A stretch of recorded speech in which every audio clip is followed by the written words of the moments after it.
गुरुदत्त की जीवनी।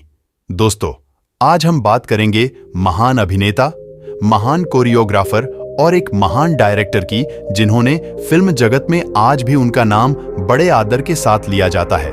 तो आइए जानते हैं इस महान कलाकार गुरुदत्त जी की जीवनी के बारे में। हिंदी फिल्म जगत में कुछ नायाब कलाकार ऐसे हुए हैं जिन्हें सिनेमा का आधार माना जाता है। इसमें दिग्गज कलाकार गुरुदत्त का नाम शामिल है, जिन्हें सिनेमा मेकिंग स्कूल की तरह देखा जाता है। गुरुदत्त ने जैसी फिल्में बनाई और की, उससे आज तक कलाकार कोई ना कोई सीख लेते रहते हैं।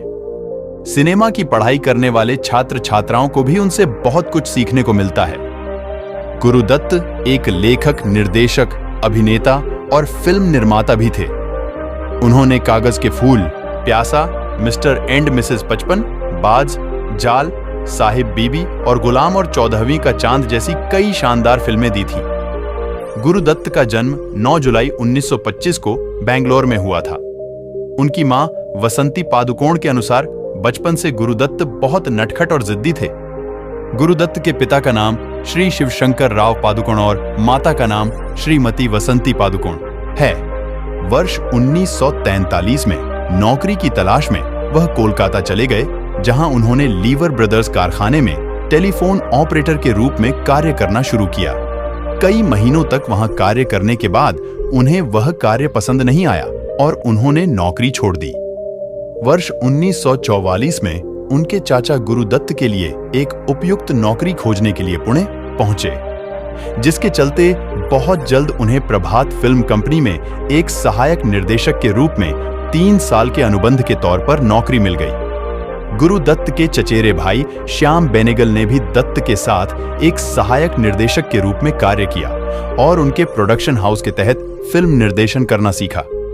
जब गुरुदत्त 16 वर्ष के थे, उन्होंने 1941 में पूरे 5 साल के लिए अल्मोड़ा जाकर नृत्य, नाटक व संगीत की तालीम लेनी शुरू कर दी। लेकिन आर्थिक कठिनाइयों के कारण वे स्कूल जाकर अध्ययन तो न कर सके, परंतु संगीत के कई गुण अवश्य सीख लिए। यही गुण आगे चलकर कलात्मक फिल्मों के निर्माण में उनके लिए सहायक सिद्ध हुए। प्रभात फिल्म कंपनी ने दत्त को नृत्य निर्देशक के तौर पर नौकरी दी थी। जब प्रभात फिल्म कंपनी बंद हुई तो दत्त बॉम्बे आ गए। बॉम्बे आने के बाद दत्त ने उस समय के 2 बड़े निर्देशकों के साथ काम किया, जिनमें अमिया चक्रवर्ती और ज्ञान मुखर्जी शामिल थे। इस दौरान उन्होंने चक्रवर्ती की गर्ल्स स्कूल और मुखर्जी की बॉम्बे टॉकीज फिल्म संग्राम में काम किया। इसके बाद अभिनेता देव आनंद ने दत्त के सामने अपनी प्रोडक्शन कंपनी नवकेतन में निर्देशक के तौर पर काम करने का प्रस्ताव रखा। गुरुदत्त ने देव आनंद के साथ जुड़नन्ने के बाद पहली फिल्म बाजी बनाई, जो कि 1951 में रिलीज हुई। यह फिल्म हॉलीवुड की प्रचलित सस्पेंस थ्रिलर ड्रामा से प्रेरित थी। इस बीच देव आनंद और गुरुदत्त के बीच एक अनुबंध हुआ, जिसके तहत अगर दत्त कोई फिल्म बनाते हैं तो उन्हें देव आनंद को उसमें हीरो लेना होगा। वहीं अगर देव आनंद कोई फिल्म प्रोड्यूस करते हैं तो उन्हें निर्देशक के तौर पर दत्त को रखना होगा। इस अनुबंध के तहत जहां आनंद ने दत्त को फिल्मबाजी का निर्देशक बनाया, वहीं दत्त ने अपनी फिल्म सीआईडी में आनंद को बतौर हीरो साइन किया।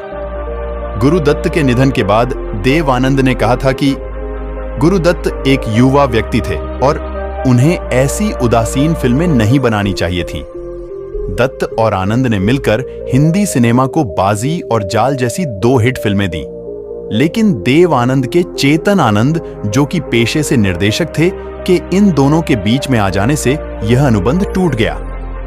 10 अक्टूबर 1964 की सुबह को गुरुदत्त पेडर रोड, बॉम्बे में अपने बेडरूम में मृत पाए गए। ऐसा कहा जाता है कि उन्होंने पहले खूब शराब पी, उसके बाद ढेर सारी नींद की गोलियां खा ली। यही दुर्घटना उनकी मौत का कारण बनी।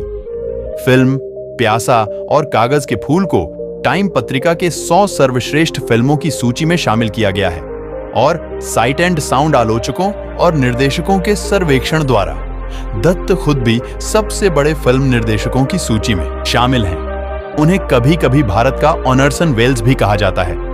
2010 में उनका नाम CNN के सर्वश्रेष्ठ 25 एशियाई अभिनेताओं के सूची में भी शामिल किया गया था। तो दोस्तों, गुरुदत्त जी की ये स्टोरी आपको अच्छी लगी हो तो एक लाइक जरूर करें। मेरे चैनल को प्लीज सब्सक्राइब करें। अपना ख्याल रखें। धन्यवाद।